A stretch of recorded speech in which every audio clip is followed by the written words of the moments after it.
Competitive EDH is growing, and I have proof. I made a video once that went by the name 100 cEDH staples that are budget. However, this entire video is pretty much out of date as most of the cards in it have risen in price. You see, the competitive Elder Dragon Highlander format is actually having an effect on the Magic the Gathering card market.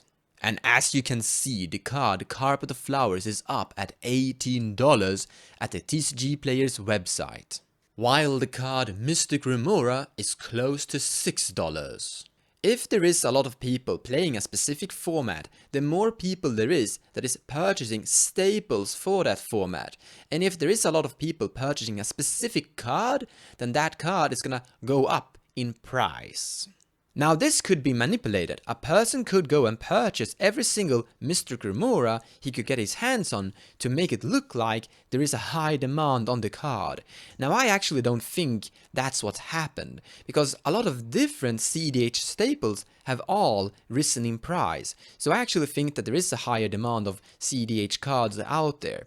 Now I haven't purchased every single Mystic Remora I can get my hand on. I've got my hand on 10, because I actually believed that the card would rise in price because of cEDH popularity growth. The demand for Mystic Remora is equal to the amount of cEDH decks that contain blue, because every cEDH deck that contain blue should include a Mystic Remora.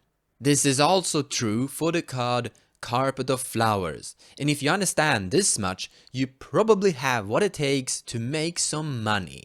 This is pretty historical, and as people have been speculating on MTG cards, they have never considered competitive EDH before. But now we are actually a force to be reckoned with, so in general I actually think this is a positive thing. It is a negative thing though, that new players, new people to cEDH is gonna have a harder time getting into the format. That is a bad thing. But let's actually take a moment and discuss and speculate on which cEDH staples could actually go up as competitive EDH grows. But before we continue with that part of the video, I have to mention that my advice I'm gonna be giving to you might be biased. You see, I'm actually sponsored by TCG Player. In the description below of this video, you can find an affiliate link to TCG Player, and if you follow that link and purchase any card on TCG Player, you're actually helping my channel grow. There's nothing wrong with that, but I have to mention it anyway, as this is a price speculation video. You see, regardless, whenever you're taking financial advice from anyone, you should always think about if that person has a secondary agenda. Therefore, I will only try to give you data and knowledge and none of my personal opinions, and you make your own decision. Let's begin with the card Gilded Drake, a freakishly expensive card, but damn good. This is a staple for competitive Commander. This card is seeing play in a lot of decks. For only 2 mana, you can steal an opponent's Commander, and that can really wreck players. Now it is expensive, but this card is also hanging around on the reserved list, and therefore it's a little bit more safe. If you're looking for cards that are on the reserve list and also cards that are cEDH staple, a high demand from competitive EDH players that want to go to GPs, then this is a card to think about.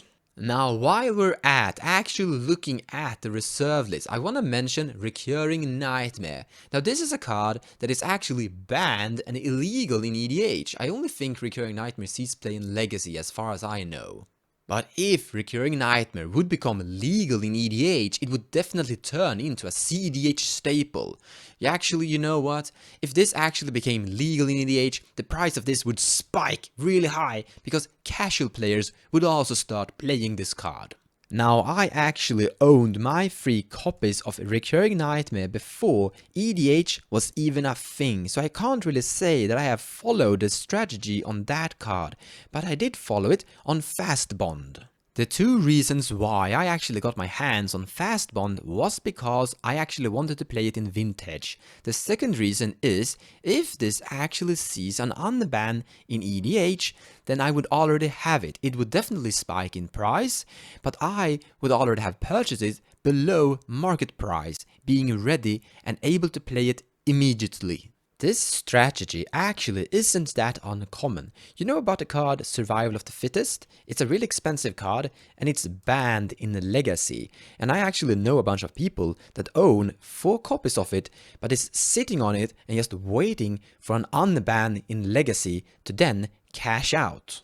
Maybe a better example is the card Stoneforge Mystic that has been for a very long time banned in Modern but has now become legal, and people were sitting on it just waiting with their 4 copies for it to see a legality in Modern and then cashed out. Let's actually talk a little bit about this position and strategy. If you're looking for cards that are currently banned but could see an unban in various formats, then this is a strategy that is a little bit risky. It's a high reward, high risk position. You see, if it sees an unban, it's gonna spike in price really high. But if it doesn't see an unban, it's just gonna sit there and do nothing and potentially even drop in price. There is an upside with Recurring Nightmare here. This is a card on the reserved list and therefore a little bit more protected. Let's actually look at a card that is a little bit more on a budget, but is actually also a cEDH staple, Narcis Reversal. For only 2 blue mana instant speed, copy target's instant or sorcery spell, then return it to owner's hand. You may choose new targets for the copy. One thing I would like to mention about this card is that it has a really low starting point. It can't really go lower than this. It's gonna drop a little bit in price when it rotates out of standard. Then again, this doesn't really see play in standard, so it's not gonna drop that much anyways. What I would like to mention is basically this. If you would for some reason purchase, let's say, 1000 copies of Narcis Reversal, which I don't think you should do by the way. There are better things you can invest your money in than Magic the Gathering cards by the way. So purchasing 1000 copies of Narcis Reversal is in my opinion a bit overkill. But if you would for some reason, then you're not gonna risk so much of your money because it can't drop that much. It could go a little bit up and then you would collect a profit. So this is something of a safer investment. It's a small reward, low risk. I personally like these kinds of investments. Small risk and a potential reward means I can do a lot of them with safety. This is actually how I trade in Magic the Gathering, something I actually made a video on before. And I'm not gonna purchase a lot of Narcis Reversal. I'm gonna look at maybe getting my hands on 3 extra Narcis Reversal, but then I'm gonna look outwards for more other versions of Narcis Reversal. I'm talking about cards that are on a really low budget, but could rise in price because they are cEDH staples. For example, Notion Thief. This is also a card on a budget, and this is a cEDH staple. It doesn't see play in every blue-black deck, but it sees play quite enough. This is actually a quite decent and good card. Damn, I was just looking for more examples to Narcis Reversal and Notion Thief, and then I thought about Tainted Pact. I purchased this for about $3, believe it or so, and now it has actually gone up to this. So this is also a good example of a card that has maybe risen in price because it sees play in cEDH and is a staple and there is a high demand for it. But this actually makes a really good opportunity to showcase when I think it's possibly too late. And I think this is too late. I actually think this is a price tag you shouldn't enter on. So it could definitely go up a little bit more. No one knows, I don't know. But it could also go down. Let's draw a scenario.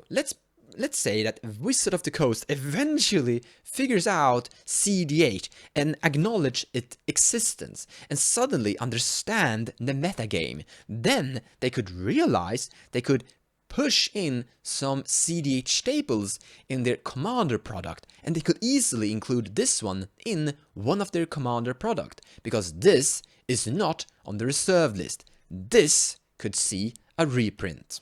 Now, is Mystic Remora also too late? Has it reached its all-time high? I don't know. No one knows. The people that claim that they know don't know what they're talking about, because no one knows. We're all just speculating here, trying to figure out the future. And I want to mention this, and this is really important. Mystic Remora is a common card, and it's also not on the reserve list. I actually think the future is gonna be quite interesting. I like the part that we are growing. I dislike the part that the format is getting a little bit more expensive, and it's getting trickier and harder for people to get into this format, because some of the cards are now rising in price a little bit too much maybe. And overall, you need to purchase a lot of cards that are all increasing a little bit in price. Then again, this is a trading collectible card game, and I actually enjoy speculating on cards on hobby. This is actually a video topic I enjoy doing because I enjoy this part, this speculation part of Magic. And it is a video topic that I have done a few videos on in the past just because I do enjoy it. But it has been a little bit pointless in doing them before because cEDH didn't really affect the market before, but now we do, so I might actually do a little bit more videos on this.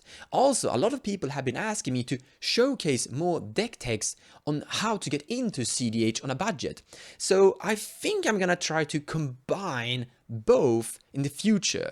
Let's actually hope for a bright future, guys. Take care.